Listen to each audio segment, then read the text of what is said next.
Go a long way towards some of our firefighters, rebuilding. Some have been up here for 40 years, living in this community.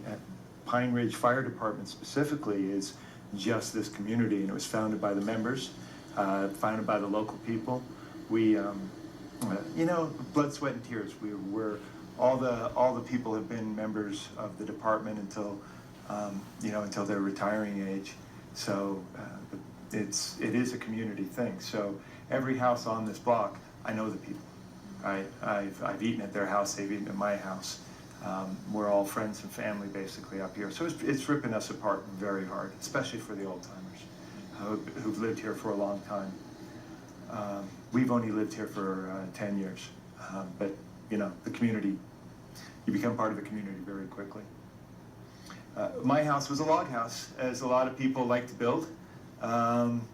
So it didn't withstand the fire very well, but we've got all sorts of other brand new builds, some builds with Trex and things like that, some of the modern materials that also didn't survive. If you're familiar with Cressman's store, that was the way the fire came. We weren't expecting it to come there. We were expecting to come from above, based on the winds, or below, based on history. Cressman's store was overrun, they said, in about 15 minutes. They had a bunch of engines there trying to protect it, and it was just absolutely overrun. And then it hopped the street, came down from below. One of the chiefs said it came through this whole community in about 30 minutes. And a total, so far, of 60 homes destroyed out of about 90. So it was pretty devastating for Cressman. There's nothing we could have done about it. We're all pretty fire-wise, we trimmed back, but at that point the fire was just really, really fierce. The winds were 50, 60 miles an hour without the fire. So it burned through here pretty quickly, and it left no stone unturned. This house had been cleared for wood several times, and all the brush cleared out, so it didn't help. It didn't help. Sometimes the fire is just too fierce. So we were talking about trying to do more with prevention. We've been reporting on people who've been talking about clearing out trees more regularly, but in this case it didn't even matter. So I would say it's based on some of the forest around here that allowed it to get up to speed. But then again, if you look around the 100-foot clearance, we've thinned out the forest a lot, but the 100-foot clearance might not have been there. People don't like to cut down their trees. We've always been fighting smaller fires up here. So it's the ladder fuel and the ground fuel up to the house. But sometimes in fires just like that, when they're just too fast coming and too hot, there's not a lot that can be done. We have one house that stands out that has no trees near it, and it made it. It's a relatively new build. It's got a lot of concrete, and he hadn't got around to planting all of his trees for the house. The other houses that were saved, fluke of the winds, really. It burned through, and it looks like down at the end of the community, it just decided to turn and change direction. Came right up on top of some houses, and then just went around them. And what we've been doing in the subsequent days is we've been going back there to try to fight it from coming back, because that's a lot of unburned fuel, a little bit of change in the wind, and it'll come back. So that's what we've been doing up here, working with engines from all over the state. They've been coming in, we've been supporting them with water and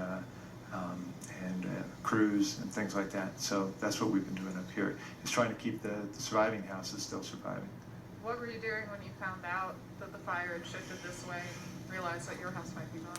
I was actually up a street on Littlefield, which is up above us, which is, the fire was lapping and coming over 168 near there. So I was working with the crews that were up there trying to prevent it from coming from that direction.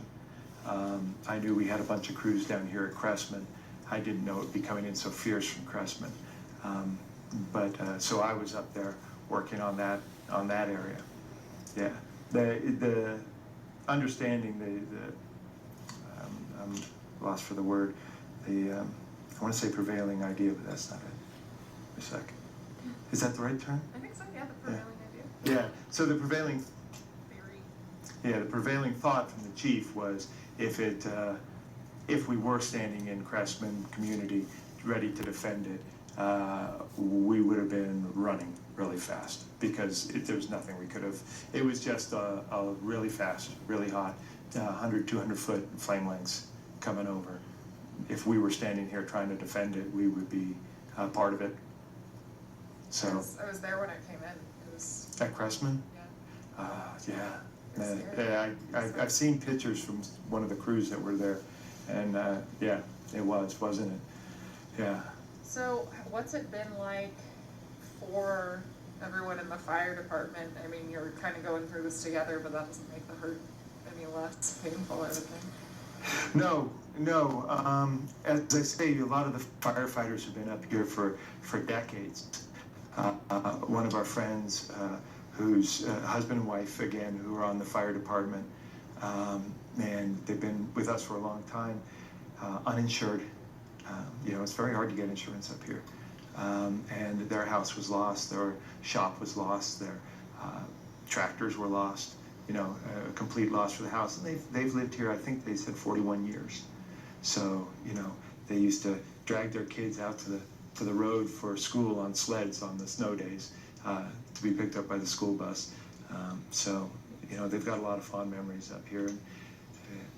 And, right now, a lot of us are wondering, do we even rebuild? I mean, if you look around at the ground, are these trees going to come back? Ground cover will come back, but, what's it going to take? What's it going to take? You mentioned that it's really hard to get insurance up here. Could you talk about that and how the prices have been rising? Yeah. So various companies are stopping writing insurance for mountain communities. Various companies are stopping writing insurance for mountain communities. The company that's writing for us doubled the price 2 years ago and then tripled it again last year. So that, honestly, that prices a lot of people out. We were able to keep insurance, knock on wood, sorry. So we were able to keep the insurance, but a lot of people were A, not able to keep it, or B, had let it lapse while they're still trying to find someone to write insurance, to try to get back into it, and might have been uninsured. And I got to tell you, based on our community Facebook page for the whole mountain area, there are a lot of people who have been fighting the insurance battle up here for a while. Yeah. Yeah, I was just talking on the phone with a man who lost a cabin on Auberry Road, who'd been there for 40 years, and his insurance price, he said, it quadrupled and he couldn't afford it anymore. Yeah. I mean, that's the sad reality. It's people move to the mountains because they want to get away from stuff, but there's it's a whole different list of problems we face and we struggle with. Insurance has been a very tough one, and a lot of mortgage companies won't back your mortgage if you're not insured. So what happens for you now? You do have insurance, but you mentioned you're unsure of whether you would rebuild here. Yeah. So what happens next? I mean, there's lots of different options out there, and my wife and I, we were fortunate enough to have a friend take us and our dogs. And we're currently looking for a long-term place because we're not going to be able to come back up here. This ground is toxic. The ash is carcinogenic. Where the winter's going to wash a lot of this away. This is snow area, so we have no idea what it's going to look like. It's going to take a while to pull out the trash, get the power in, et cetera, et cetera. So we have time to make decisions. But we have a lot invested in here, a lot of memories. So moving back up is definitely kind of our first thought, but a month from now, when we see what happens, or a few months when the rain starts coming in, or whatever, it might change. It might change. It's hard, very hard to live in the city. It sounds kind of entitled that we've lived up here and we're used to the open. I'm used to the hour drive to Costco, every couple weeks. But we're not used to the helicopters and the police cars and the noises and things like that, and the small properties. And yeah, I know that does sound entitled, but this is what we're used to now. We've been there, we're up here. It would be hard to move back. But then again, some of us don't have choices, right? To be fatalistic about it, some of us don't have choices and might not be able to move back up here. And I don't know what they're going to do. I think a lot of people don't understand that it is going to be a long time before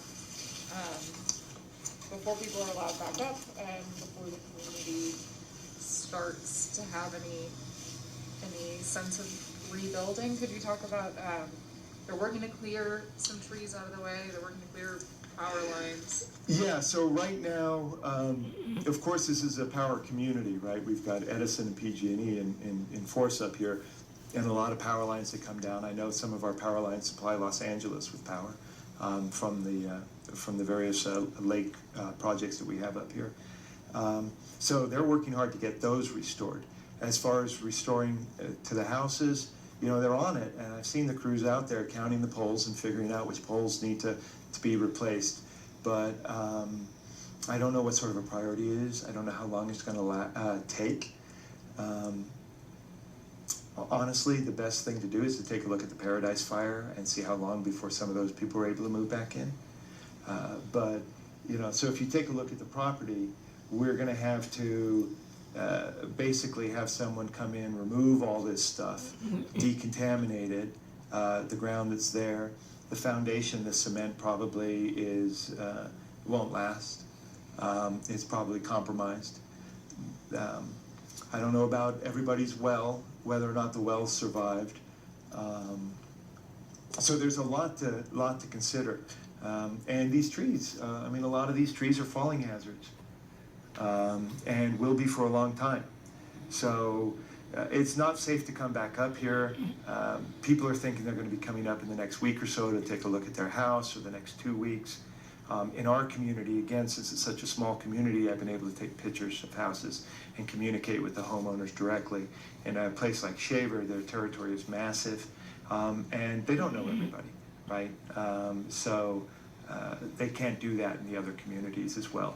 So, but homeowners have been saying, oh, I want to come up and, you know, take a look and, you know, grab my photo album or something like that. And it's like, it's very hard, not just to explain it to them, but it's very hard emotionally for both of us to tell them that you don't have a photo album, right? Your storage shed where you keep that is just as destroyed as your house.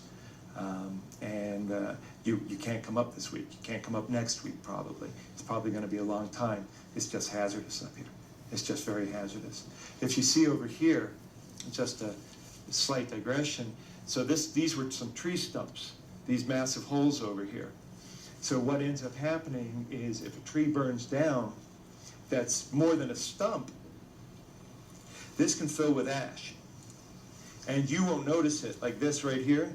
You won't notice it, and you walk around your property, if this is filled with ash and you put your foot in there, it can be weeks before that gets below 400 degrees.